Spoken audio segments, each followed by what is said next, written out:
Right, let's start this presentation off with a add to basket. So let's just get an item into the shopping cart.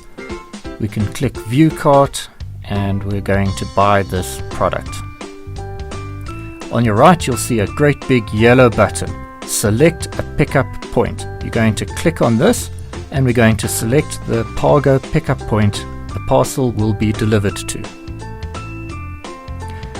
If you have location services on, it'll take you exactly to where you are currently.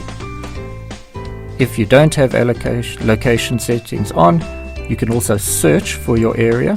In my case, I'm searching for Olivedale in Randburg, and this brings up all the pickup points nearest to my search. There is clicks in Olivedale. Click on the yellow button to select that point. Don't worry if you selected the wrong one, we can reselect a pickup point.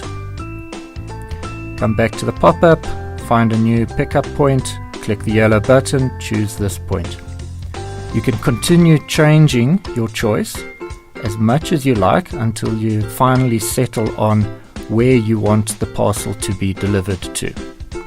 But please make note, you cannot change your pickup point after the order has been processed. So choose your point carefully now. Click the yellow button, choose this point, and I am happy with this collection point that it will be sent to. I will now proceed to check out.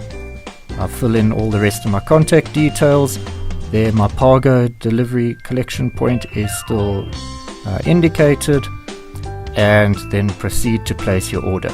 This will then take you to your payment gateway. Make the payment, you'll be returned back to the site.